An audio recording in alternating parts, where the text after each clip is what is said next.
Tout au plus, Stéphane Blais sera avec Sylvain Laforêt. Bienvenue à votre soirée électorale de la présidentielle américaine 2024.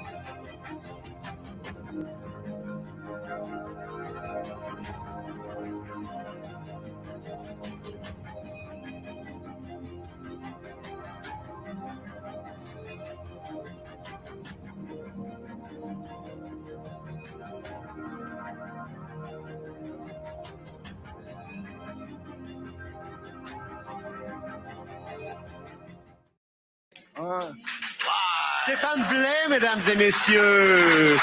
Stéphane Blais. Merci, Stéphane, d'être là. Ça me fait plaisir, cher. Hey, Stéphane, je me suis rendu compte jeudi, pendant que tu étais dans mon direct, que tu as échangé avec Sylvain. Oui. Merde, avec les gens, j'ai reçu tellement de bons commentaires. Les gens, ils ont dit, ben voyons, il connaît vraiment ça, c'est intéressant, il vulgarise bien. Vous aviez vraiment un bel échange, puis j'ai comme l'impression que j'étais vraiment pas à votre niveau.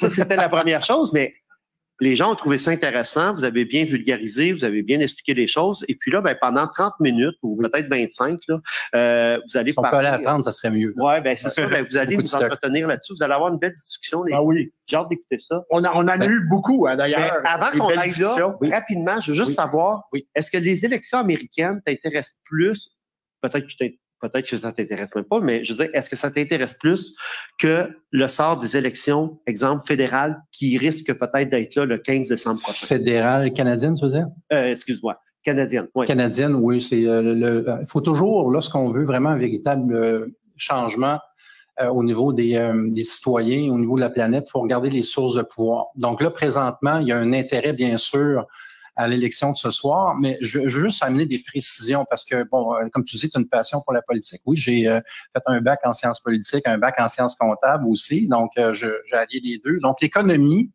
la politique et le droit, ce sont des sciences fondamentales, des sciences sociales fondamentales pour comprendre les véritables sources du pouvoir. Donc, je m'intéresse à ça, mais pas sur le plan mainstream, parce que sur le plan mainstream, on sait que quand on regarde les profs de sciences politiques, c'est complètement pourri. Ils ont peur de perdre leur job, donc ils ne parlent pas des vraies choses. Donc, ce que j'aime de Sylvain Laforêt, j'en suis presque un groupie, mais on a quand même des divergences sur certains points. C'est qu'il a quand même écrit plusieurs livres, il a fait des recherches et Guerre et mensonges, d'ailleurs, c'est un livre que j'ai lu et relu, qui est très intéressant. Et d'ailleurs, sans nécessairement vouloir plugger le séminaire sur les raisons cachées du désordre mondial qui va aborder les racines des problématiques qu'on vit présentement. Parce que tantôt, il y a M. Corneille qui parlait justement des véritables préoccupations de la population. Les gens comme vous et moi, qui sont aux États-Unis. En passant, on est impacté par les décisions américaines, bien sûr. On est le backyard, on est la cour arrière. Donc, l'inflation, c'est la hausse des prix. C'est un problème qui est souvent analysé par des pseudo-scientifiques que sont les économistes qui ont peur, encore une fois, de parler des vraies choses. La problématique, on va en parler tantôt, est issue de certains organismes qui existent et qui ont été constitués par des lois. Mais ce que je veux faire ce soir, c'est peut-être mettre un petit peu les pendules à l'heure concernant l'élection. Ce soir, c'est une élection américaine pour la présidence. Donc, la présidence, c'est le pouvoir, ce qu'on appelle le pouvoir exécutif. Mais ce soir, il y a 100% de la Chambre des représentants qui fait partie du Congrès aux États-Unis qui va être remplacé et un tiers des sénateurs qui vont être remplacés. Vous savez que les sénateurs ont un mandat de 6 ans, donc on va remplacer un tiers à chaque 2 ans, donc il y a des mi-mandats. Et aujourd'hui, il y a des sénateurs, il y a un tiers des sénateurs aux États-Unis qui font partie, dans le fond, du Sénat fédéral qui vont être remplacés et 100% de la Chambre des représentants. Les deux chambres doivent s'entendre à majorité pour voter une loi. Les règles du jeu, OK? Parce que les gens voient le président des États-Unis comme un tout-puissant. Et ceux qui sont passionnés de politique américaine savent qu'il y a une révolution aux États-Unis et l'objectif des pères fondateurs, vous connaissez les pères fondateurs, hein? Thomas Jefferson, Benjamin Franklin, James Madison, se sont dit on va s'inspirer des grands penseurs des Lumières à l'époque, ok. Et il y en avait un, entre autres, qui parlait de séparation des pouvoirs, donc Montesquieu, et ils se sont beaucoup inspirés de lui. John Locke également et Jean-Jacques Rousseau. Bon, alors qu'est-ce qui est arrivé, c'est que après la Révolution américaine, ce sont les rebelles, si on veut, ou les citoyens qui se sont rebellés contre l'Empire anglais. C'est eux qui ont gagné. Et là, il y a eu, en 1776, une déclaration de guerre ou la déclaration d'indépendance avec les grands principes du pourquoi c'était insoutenable et qu'il fallait faire la révolution. En 1783, c'est terminé. En 1787, on voit apparaître le plus vieux texte. Ça, c'est super important ce que je vais vous dire.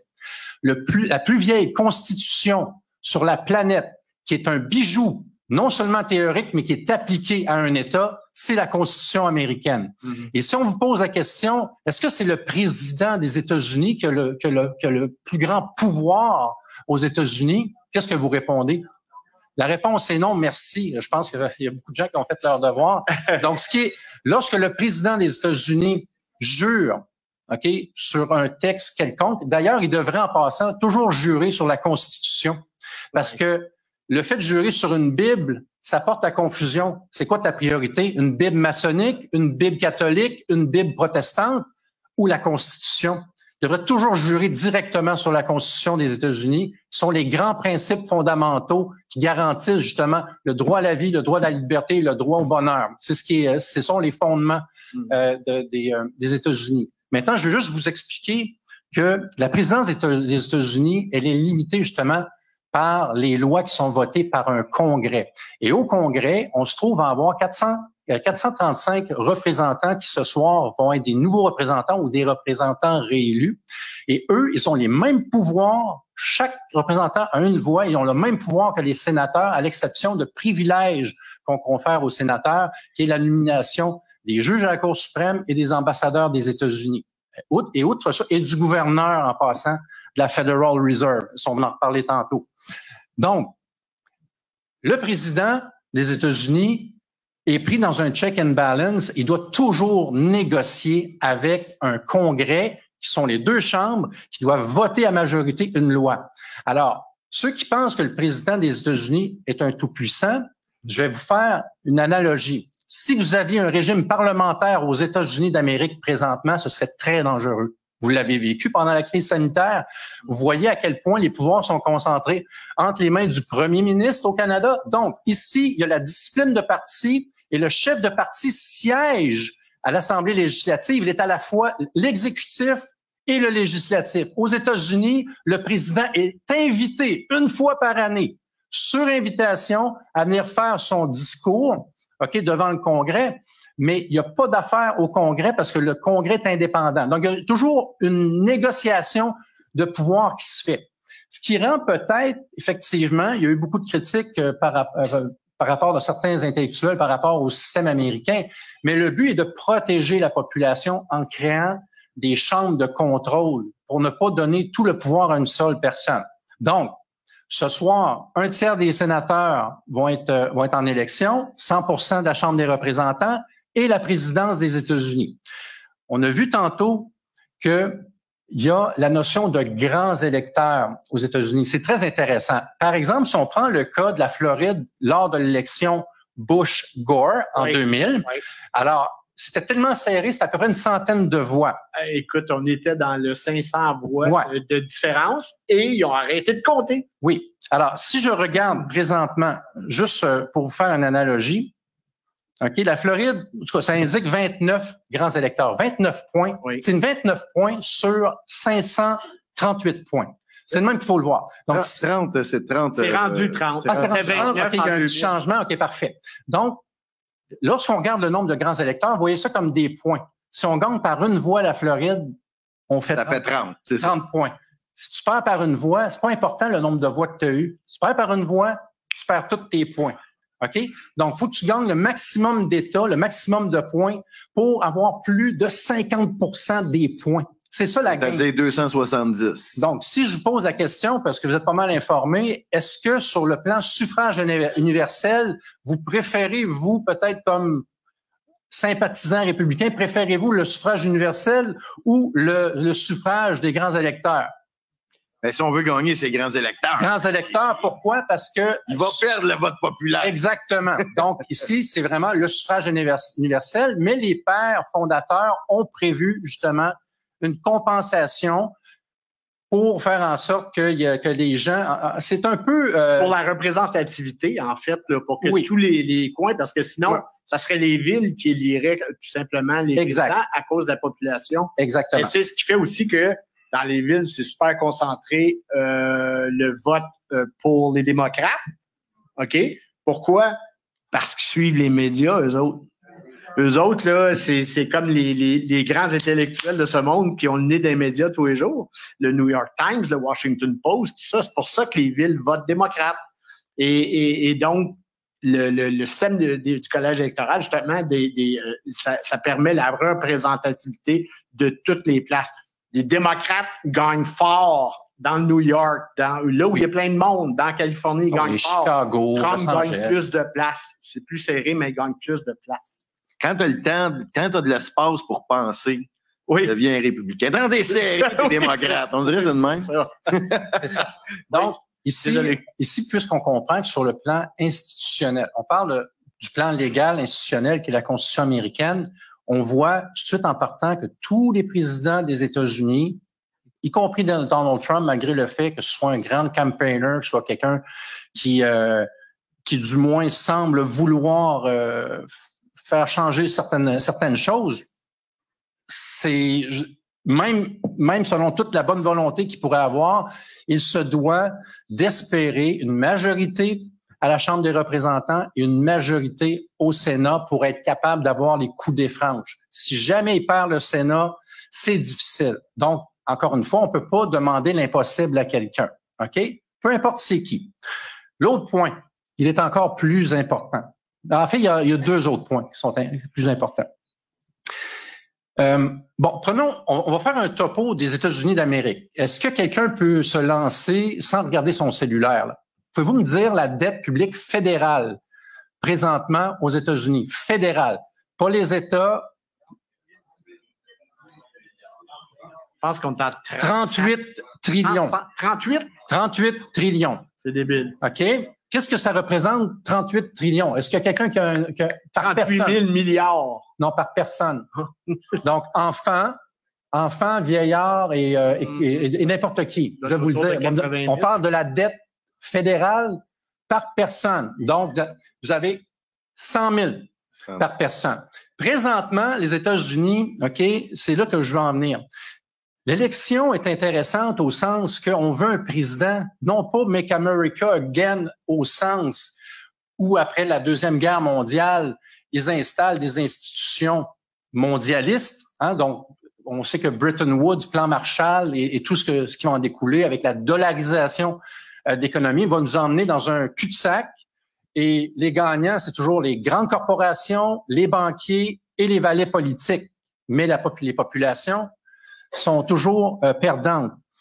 Moi, ce que je souhaite, c'est que Make America Great Again se réfère à la volonté première de l'après-révolution américaine, qui est une belle révolution avec des intellectuels qui ont vraiment su appliquer tellement bien leurs principes que la Constitution est toujours vivante, contrairement aux autres pays du monde. Si on regarde la République française, c'est la 5e République, la 5e Constitution. C'est ça que ça veut dire.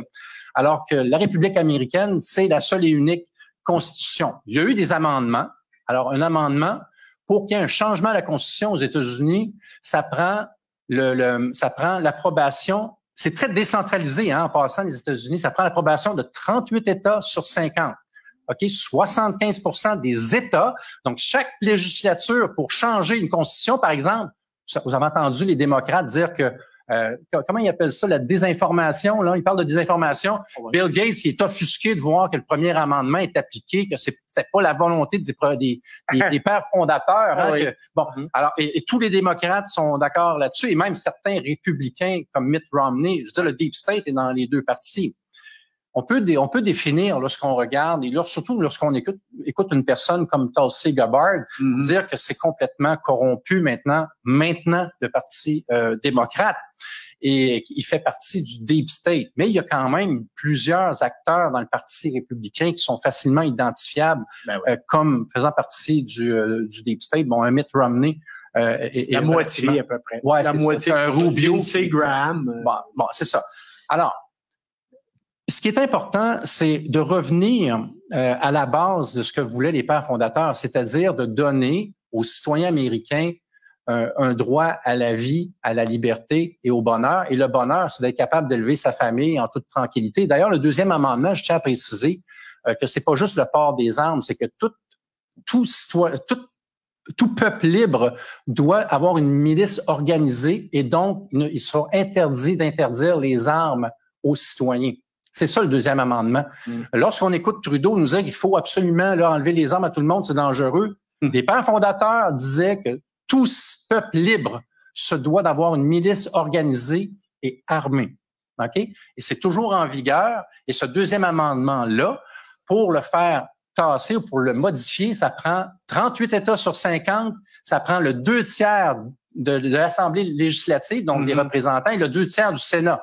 Donc, ça peut être changé. C'est très difficile à être changé. Il y avait prévu le coup. Ouais, maintenant, j'aimerais ça parler de géopolitique. Alors, si on parle de Deep State... Hey, juste avant que tu continues, parce qu'il y a des résultats qui viennent de rentrer. Bien sûr, vas-y. Rapidement, des bonnes nouvelles, les amis. Si on peut mettre mon écran pour les gens, on a en Caroline du Sud, il y a des 1% qui est rentré, 61% en faveur de Trump.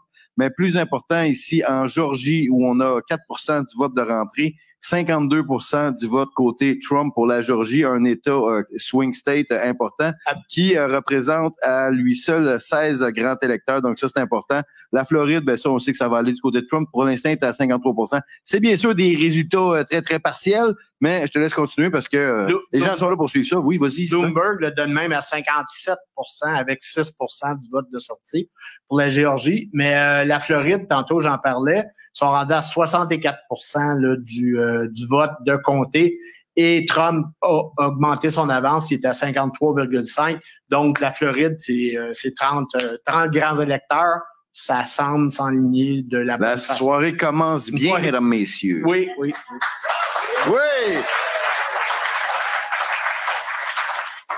Une des raisons pour laquelle on s'intéresse aussi à la politique américaine, c'est que les pouvoirs du fédéral, sont en matière du trésor, donc l'argent, la création monétaire et la budgétisation et les impôts.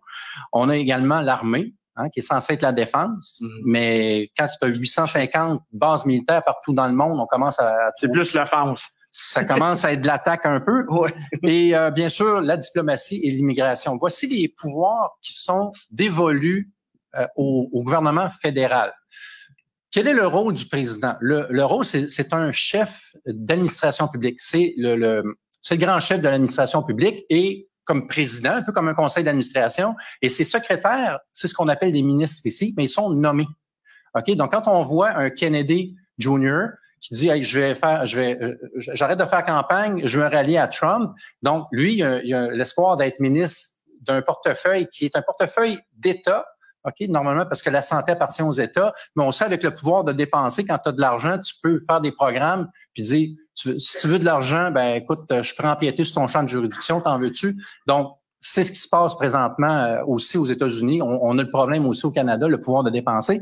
Mais ce que je veux dire, c'est que le président peut nommer ses ministres et l'éclairer à sa guise. Et bien sûr, les ministres doivent être aussi approuvés par un comité au Congrès. Donc, on s'intéresse encore une fois aux États-Unis pour la politique étrangère. Puis on sait que au nom de la démocratie et de la liberté, la CIA en tout cas, bref, les budgets militaires, qui d'ailleurs sont très élevés, on parle de 850 milliards de dollars en moyenne par année, et sous Trump, c'était aussi élevé. Donc, même s'il retirait les troupes, il continuait quand même à octroyer du budget, mais je dis Trump, Je dis le Congrès. Il faut dire le Congrès parce que ceux qui votent les lois, c'est le Congrès. Il donne la marge de manœuvre au président, puis après ça, lui, dans cette marge de manœuvre. Mais c'est Trump qui a rebâti le militaire. C'est ça qu'il le dit dans ses congrès. C'est lui, c'est Trump qui a rebâti le militaire. Le militaire, puis ils ont tout donné à l'Afghanistan, les 78 milliards, ils ont laissé ça là. Mais Trump va jamais baisser le militaire. Pour lui, c'est la question de l'emploi. Parce que c'est les emplois qui sont reliés avec le complexe militaire. Lui, par contre, il veut pas qu'on aille faire la guerre. Il aime mieux vendre son stock, il aime mieux stocker ses affaires. Mais écoute, juste Boeing, c'est quoi? C'est 230 000 employés aux États-Unis. Oui. Après ça, tu as McDonald's. Puis, écoute, il y en a plein. Là. Écoutez, voulez-vous savoir qui donne présentement au président, ça c'est en passant, c'est quand même un allié qui a tweeté ça. Hein, c'est Elon Musk qui a tweeté les grands donateurs à Donald Trump et à Kamala Harris. Donc, je vais vous nommer les donateurs à Donald Trump. On a Boeing, Lockheed Martin, on parle du complexe militaro-industriel ici. On parle de Wells Fargo, les banques, Johnson & Johnson, les vaccins. On a Raytheon. Encore une fois, je vais vous dire quelque chose. Quand on parle du Deep State aux États-Unis, en 2010, il y a eu un jugement de la Cour suprême des États-Unis qui est totalement dégueulasse. Ils se sont référés au premier amendement, donc la liberté d'expression. Ils ont défini l'argent comme une expression et désormais, les grandes corporations peuvent donner comme ils veulent et s'acheter des sénateurs, des présidents, des représentants. Ils ont le droit de donner comme ils veulent, sans limite, à qui ils veulent. C'est un problème. Okay? Alors, je vous le dis. Alors, ici, on a Morgan Stanley, c'est une très grande banque, hein, Morgan. Ceux qui comprennent, qui connaissent Morgan dans l'histoire des États-Unis avec tout le financement. 2008, ça a joué dur au niveau de la crise financière. Du côté de Harris, c'est les big tech. On a Google, on a Microsoft, Johnson & Johnson, eux autres. Aussi, c'est deux bars. C'est sûr, c'est deux bars, eux autres. Il y a Apple qui donne, il y a Morgan Stanley aussi qui donne. Donc, ils donnent, ils sécurisent leur position. Mais ce que je veux dire, c'est, j'aimerais ça aujourd'hui, moi, j'aime que les gens gardent leur indépendance d'esprit. Si vous me posez la question, est-ce que tu es un pro-Trump? Je disais, le moins pire des choix, c'est Trump. Et je me référerais un petit peu à une personne que j'apprécie beaucoup pour son intégrité, le sénateur Rand Paul. Rand Paul a dit, écoute, moi je donne, OK, mais avec une réserve, mon appui à Donald Trump. Donc, il faut toujours garder son indépendance d'esprit et ne pas devenir une cheerleader parce que il y a des plus et il y a des moins chez Donald Trump. Et dans la résistance québécoise, il y a beaucoup de gens qui se positionnent, bien sûr, pour Donald Trump, mais il y en a qui ont décidé de prendre un recul, d'être plus modérés, et d'autres qui ont même perdu confiance en Donald Trump. Et il faut, à mon avis, respecter ça et demander aux gens pourquoi vous avez moins confiance. Je peux-tu donner quelques points qui m'ont été donnés? Ben, vas-y. Juste avant qu'on aille trop loin. Ben oui. Personnellement, j'ai plus confiance en Trump qu'en Rand Paul. Ça, moi, il m'a démontré qu'il y a des gros doutes à avoir sur Rand. Ben, Rand Paul, il y a des fois, effectivement, va dire des trucs qui sont moitié vrais, puis il manque un petit bout. C'est ça. C'est ça, il est bon là-dedans. Il est dans les demi-vérités. Il est pas comme son père, d'ailleurs. Il n'est pas confondre avec Rand Paul, qui, lui, est un vrai de vrai. Il était censuré à fond la caisse et était un anti-Federal Reserve. Okay? Oui, puis lui, il se battait pour les bonnes choses. Ben, exactement. Bon, j'aimerais juste te donner les côtés que j'ai dans les discussions que j'ai eues avec plusieurs personnes. Il y a des gens qui m'ont dit les côtés positifs, d'autres qui ont mis des points d'interrogation, puis d'autres qui ont mis des côtés négatifs. J'aimerais ça être en mesure de vous dire qu'est-ce qui est positif, qu'est-ce qui ressort des discussions que j'ai avec les gens. Bien sûr, Donald Trump, fake news, les médias mainstream et tout ça, bravo, gros point, éveil collectif, c'est numéro 1. C'est la sortie de l'OMS, numéro 1. Couper le financement au niveau de l'OTAN, rapatrier les troupes du Moyen-Orient, éviter des guerres avec la Corée et le Venezuela, et être capable d'aller chercher, bien sûr, Kennedy Jr. en pleine campagne électorale, ça, c'est un bon coup. Et Tulsi Gabbard, écoute, ça c'est vraiment top-notch. Point d'interrogation, OK? Objectivement, remplacez le nom de Trump, puis mettez le nom que vous voulez, puis je vous dis qui il fréquente, OK? Il a fréquenté quand même Epstein. Il est allé sur Lolita Express. Il était quand même très proche des Clinton. Il n'a pas été sur le Lolita Express. Il a pris des photos avec Epstein dans un club à New York. Je vous donne les points. Là, okay? Warp Speed, OK. Safe and effective, 95%. OK, on y va. Ça va être des bons vaccins. Ça reste quand même qu'il y a des gens qui ont pris le vaccin. Il y en a peut-être qui sont morts de ça. Et puis, son alliance, là, ça, c'est un point d'interrogation. Son alliance avec Elon Musk, c'est quand même de Neuralink, les systèmes de satellites. La grande partie de ses conseils d'administration sont occupés par des administrateurs de Vanguard et BlackRock. Est-ce qu'il y a vraiment les coûts des franges? Ça, c'est des points d'interrogation. Mon programme spatial. Là, Trump il a dit, on va aller sur Mars avant la fin de mon mandat. Ouais. Puis là, j'ai dit, moi, je m'appelle Capitaine Cosmo. J'ai dit à Trump, capitaine, Slack, capitaine, là. OK. Regarde. Maintenant, je vais aller direct au point. Les points névralgiques, c'est d'ailleurs le principal point du séminaire sur les raisons cachées du désordre mondial que je vais faire avec Sylvain, avec Valérie Bugaud, qui est PhD en droit et qui est une spécialiste en géopolitique avec l'approche financière et droit, et c'est très important. OK, donc, qu'est-ce qui est arrivé avec Trump OK, pas les résultats, mais quelles ont été les démarches concrètes avec des avancées concrètes au niveau d'une loi créée en 1913 qui était la création d'un système bancaire privé, OK, privé, puis je vais l'expliquer bien sûr dans le séminaire comment fonctionne le système de la Federal Reserve, OK, qui est un système vraiment de banquiers privés qui ont des actions qui reçoivent 6% de rendement, OK, sur l'argent créé à partir de rien. Donc, c'est du 180% de rendement. Là, c'est pas 6%, là, parce que l'argent est créé à partir de rien avec des ratios qui sont gérés à la Banque des règlements internationaux. Mais qu'est-ce qui a été fait par Donald Trump? Zéro. Il n'y a rien qui a été fait. OK, il n'y a rien qui a changé. Et on peut dire, oui, mais Stéphane, puis je suis d'accord. C'est dangereux en esti, tu peux te faire tuer. Abraham Lincoln a été tué, Kennedy a été tué. Après les tentative d'assassinat d'Andrew Jackson. Andrew Jackson qui était anti-banque parce qu'il voulait pas avoir de banque centrale aux États-Unis. Ben, c'était le matin, il faisait un discours.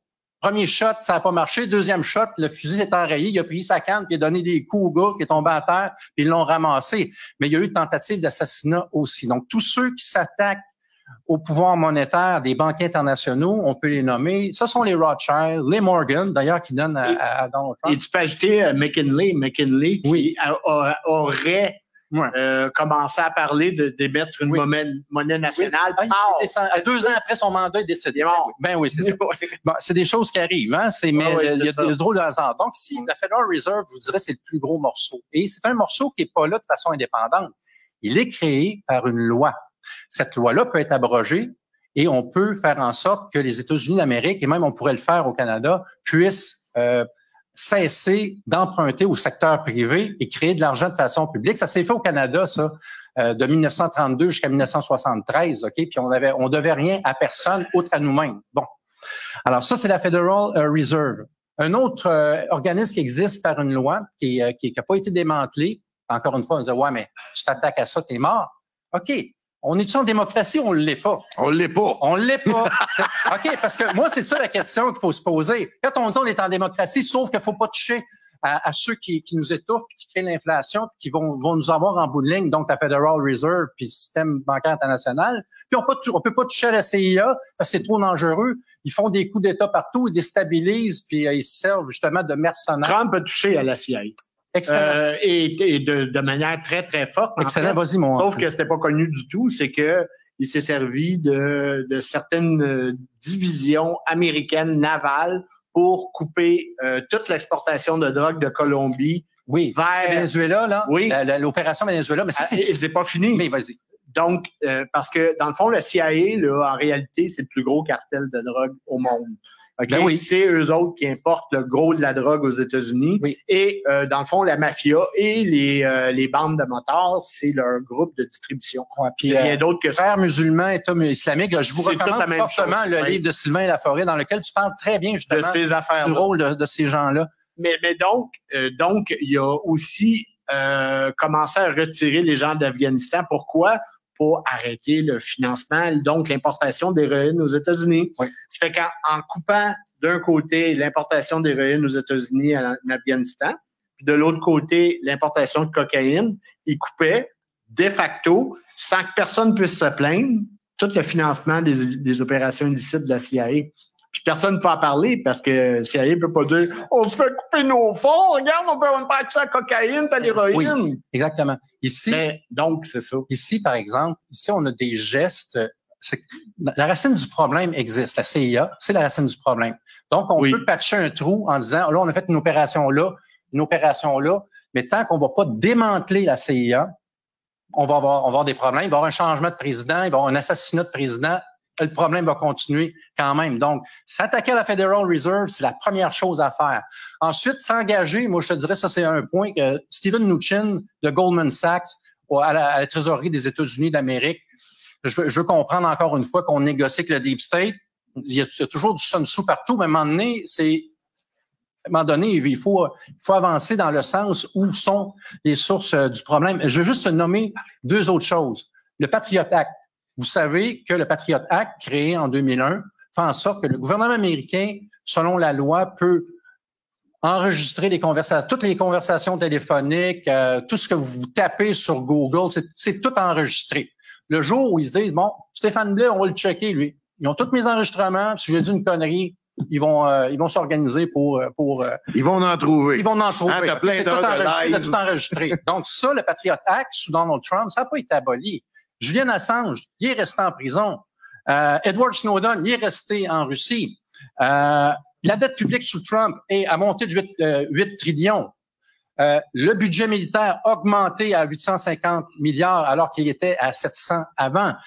Je dis pas que Trump est pas bon. Je dis que c'est le moins pire des choix, mais en même temps, je vous demande toujours de vous garder une réserve et de regarder les faits comme ils sont. C'est qu'on espère qu'il va faire les choses, mais si vous espérez dans l'espoir de vous mettre les deux pieds sur le pouf et de ne pas devenir des citoyens dans l'action pour vous décoller de ces systèmes politiques-là qui sont des fraudes. On vit en fausse démocratie, tant au Canada qu'aux États-Unis.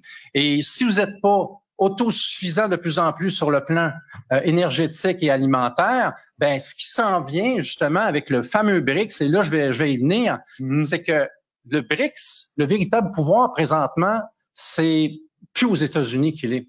Alors, Donald Trump, son rôle, c'est pas d'être « Hey, c'est moi le meilleur, c'est moi le président des États-Unis ». Non, c'est « OK, mon grand, là, tu vas te calmer les nerfs.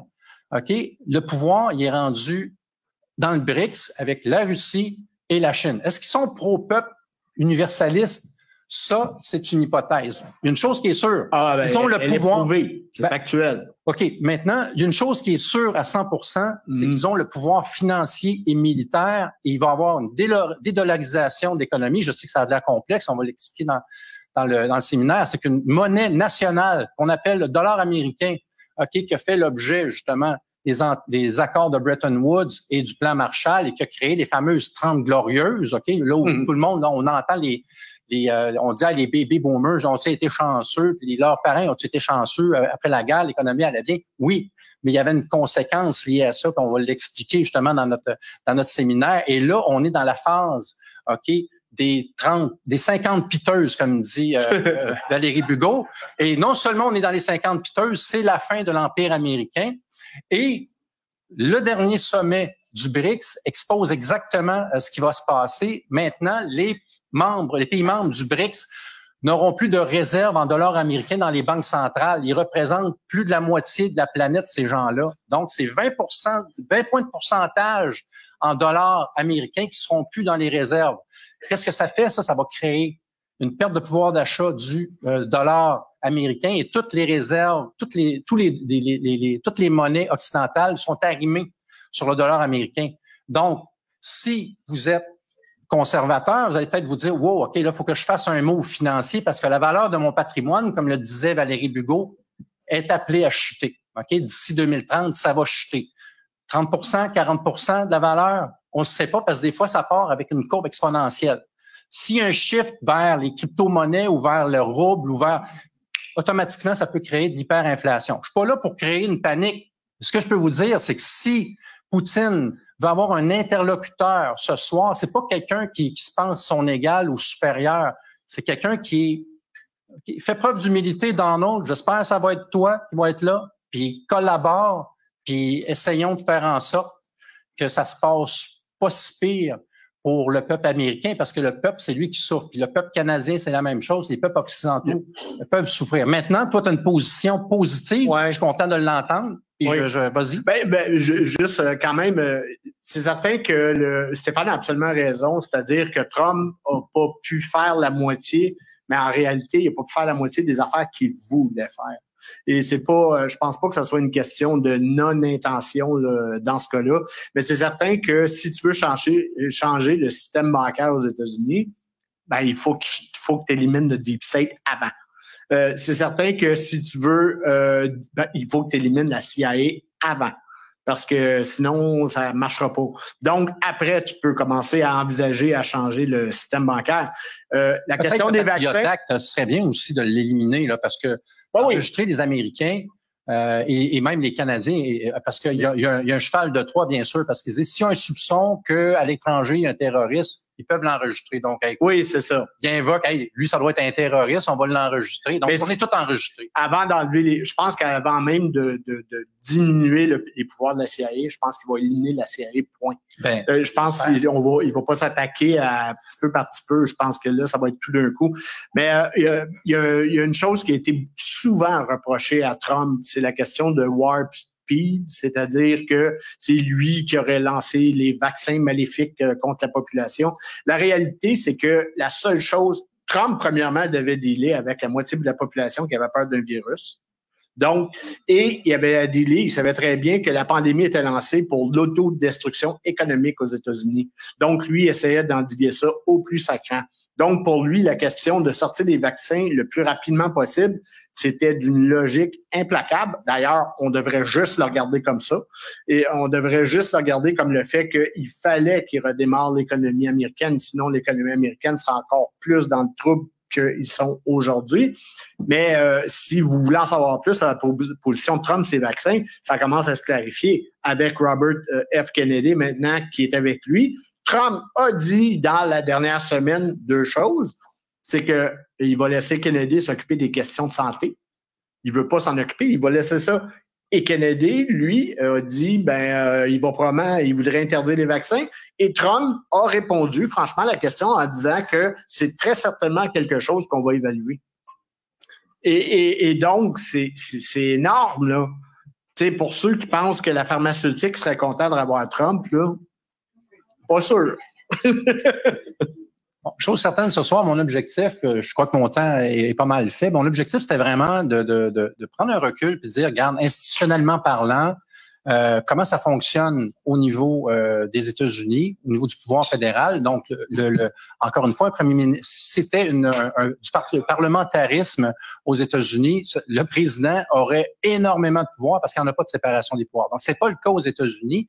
Donc, sur le plan institutionnel, c'était pour moi important de le mentionner. Puis c'est important aussi de mentionner que oui, on regarde quel président va être élu ce soir, mais c'est surtout de s'intéresser aussi en contrepartie qui va prendre le pouvoir à la Chambre des représentants, qui va prendre le pouvoir en majorité au Sénat. Et toujours se rappeler aussi que contrairement au Canada, la discipline de parti, c'est pas nécessairement dans l'ADN des Américains. C'est une grosse différence. Donc ça ici, c'est pour ça que s'il y a une majorité en Chambre des représentants, ou c'est serré, même chose aux républicains. N'oubliez pas ce que j'ai dit, hein, la Cour suprême a mentionné qu'il est possible pour toute organisation qui a de l'argent de subventionner sur un sujet donné ou un représentant ou un sénateur. Donc, parfois, les votes sont étranges. Hein? C'est les lobbies. Hein? C'est de même que ça fonctionne aux États-Unis. Donc, voilà, c'est un petit peu l'approche. Et surtout, je pense qu'en conclusion, c'est regarder sur le plan géopolitique où est le pouvoir. Espérons que le Congrès et la présidence des États-Unis vont collaborer positivement pour les populations, pour une vision internationale des relations diplomatiques et espérons qu'ils vont comprendre que là, 850 bases militaires partout sur la planète, puis de faire leur loi, que c'est game over et que ça va bien se passer pour tout le monde. Voilà. Oui, c'est ça. Il faudrait en finir avec ça. Stéphane, avant que tu quittes, j'aimerais ça, si tu pouvais peut-être pendant 30 secondes nous dire où aura lieu la prochaine activité. Oui. Et puis, comment est-ce qu'on fait pour s'inscrire? Parce que c'est quand même intéressant. Très intéressant. En fait, si vous voulez savoir comment se crée l'argent, OK, comment fonctionne le système des banques centrales, tant aux États-Unis qu'au Canada, qu'en Europe, qu'à l'international. Si vous voulez savoir pourquoi le libre-échange était important dans le plan de match et pourquoi on a vu apparaître des législations de complaisance, des paradis fiscaux, pourquoi il est légal pour Google, McDonald's ou toute entreprise qui ne veut pas payer d'impôts à l'international, pourquoi c'est légal de pouvoir structurer des corporations au Delaware, ou à la Barbade, dans les Bermudes, au Luxembourg. Ben, tout ça, c'est légal et fait partie d'une planification mondiale pour permettre aux grandes corporations, qui sont d'ailleurs pas mal sous l'égide des conseils d'administration Vanguard et BlackRock, tout ça va être expliqué. Va être expliqué aussi avec un avocat français qui est maître Roland Sanviti, qui s'est battu avec le magistrat Jean de Maillard et des magistrats italiens qui ont été assassinés. D'ailleurs, vous avez probablement entendu parler des magistrats qui ils étaient toujours en paire de deux contre la mafia. Et à un moment donné, une semaine, boum, il y a une bombe qui sautait. L'autre semaine d'après, boum, la bombe sautait. Donc, ils ont été en collaboration avec Sanviti et Jean de Maillard. Ils vont nous expliquer pourquoi la criminalité financière s'est développée avec les eurobanques grâce à la dollarisation de l'économie, justement. Donc, tout ça va être expliqué. Puis une fois qu'on va bien comprendre les sources du véritable pouvoir, ben ça nous donne un esprit critique, puis ça nous met le focus sur les véritables changements qui doivent s'opérer dans nos sociétés. Parce que c'est facile de se dire, hey, je suis en démocratie, je me mets 2 pieds sur le pouf, puis j'attends pour voir qui c'est qui va gagner l'élection. Du popcorn, Exactement. Puis les campagnes électorales, souvent, c'est émotif, c'est un peu comme une fiesta, puis c'est un peu Hollywood, mais la vraie vie, c'est qu'il y a des gens qui souffrent, puis à un moment donné, il faut qu'ils arrêtent de souffrir, puis il faut qu'il y ait des gens qui aient le courage de dire les vraies choses et d'amener des vraies solutions. Voilà. Sylvain va participer. Hein? Bien sûr, Sylvain va participer. Sylvain va participer. Il va avoir une approche vraiment au niveau historique et militaire et le financement, justement. C'est un samedi. Oui, c'est un samedi. Puis, 23 novembre. Le 23 novembre. Mais comment est-ce qu'on fait pour aller chercher justement notre... Vous allez sur le site Internet de la Fondation, fddlp.org. Il y a un pop-up qui apparaît. Vous avez simplement qu'à regarder c'est quoi le contenu qui est là. Et puis, vous pouvez participer. Puis, je pense qu'une fois qu'on a bien compris les fondements du système, parce que c'est du système dont il s'agit, on est capable par la suite de s'éveiller et de dire, wow, OK, là, je comprends la game, et il faut que les choses changent à la racine.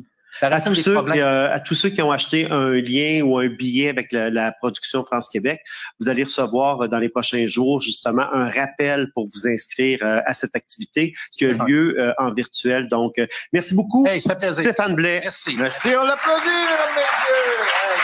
En direct de la scène Le Bourgneuf.